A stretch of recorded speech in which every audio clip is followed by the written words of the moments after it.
All right, welcome to the last of the previews for Fahrenheit 451. This is the third and final one for Burning Bright. And this is where Montag is now away from the city, and we will see the fate that will befall the city. All right. As an anti-hero, he has broken from society at this point. He is now on his own. He has lashed out against the powers that be through, turning his boss into a barbecue with a very short invitation list. And these last 20 pages are pretty dense reading. And it's in these that Bradbury really pulls together a lot of the major ideas of the book. All right. So when he gets out of the water, he's looking around. There's leaves everywhere. He's sure that Clarice has been here before. And then he's going to meet some men. Now, a couple things to watch in this, all right? Fire. We've seen how fire is in the city. We've seen fire as a destroyer. Watch for fire with these men. How they create it, how they use it, and you could do a Venn diagram between the two types of fire. All right, Montag is going to learn a whole different thing about fire here. And it ties in with the whole machine versus nature, fast versus slow. It brings all those themes together. And there's even a critical moment where it's a focus on hands and fire when he first meets these men. And that's very intentional from Bradbury. All right. This whole section, these last 20 pages, are a lot slower than earlier in the book. There's time to think. There's time to mull things over. It's not that fast, noisy world of the city, okay? And then he's going to meet Granger. Names, we haven't discussed this before, but names are deeply symbolic in this book. If you look up Faber and Montag as companies, I think you'll find an interesting connection between them. And you'll know when you find the right one. All right? They belong together. All right? So those are names that have a deep meaning. Granger, out here in the wilderness. If you look up what a Granger is, that makes sense. All right? So when he meets Granger, here are a few big things to keep in mind. First off, Granger explains what happened with the chase and why the police aren't still hunting him. All right, they get to watch what happened on a small television. And the small television is actually an important point. Remember, Faber had one in his wall that he could cover with his hand.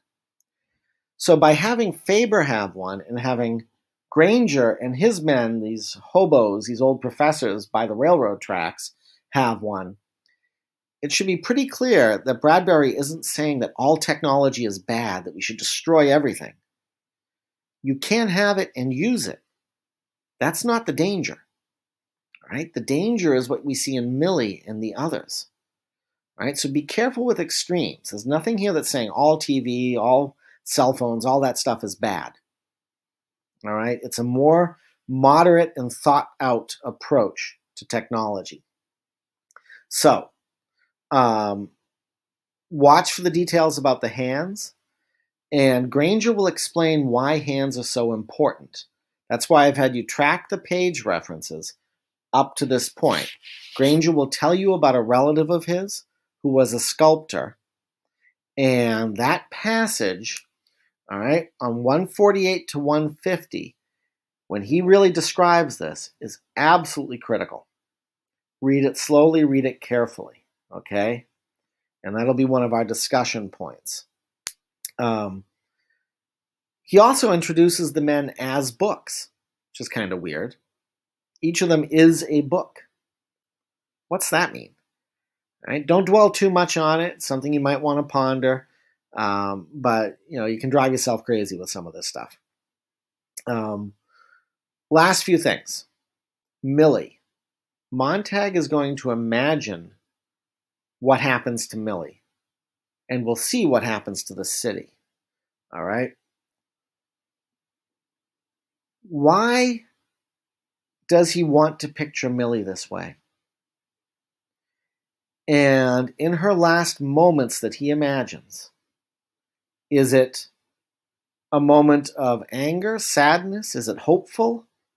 What is his wish for her? All right. And Granger says they're going to build a mirror factory. What's that mean? Right? How is it that they're going to build a mirror factory? And then lastly, the book is going to end with a quote from another book. And it talks about the leaves of a plant that are for the healing of the nations. All right? What are leaves? And I'm not talking about trees. Look up the definition. And when you find the right definition, just like with Montag and Faber and other things I've told you to look up, you'll know it. All right? And that'll help click together what's going on with all of this.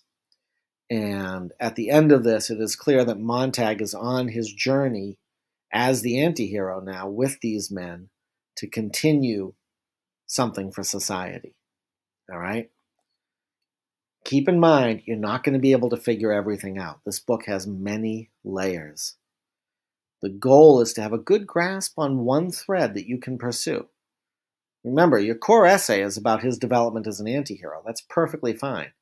But there are many other threads here that you can go after if there's one that has interested you. And we will be pursuing that once we are wrapping up this book and heading into the essay. All right? So, don't forget to complete the survey when you're done with your reading. And if you have questions, things you want to discuss, use the discussion area in Schoology and bring them into our class discourses as well. Good luck. Take it slow, just like Granger has taught, just like Montag has learned, and like Faber has said. All right? And avoid those distractions. Be focused, read it carefully, and some of that sand will stay inside that sieve of yours. Good luck.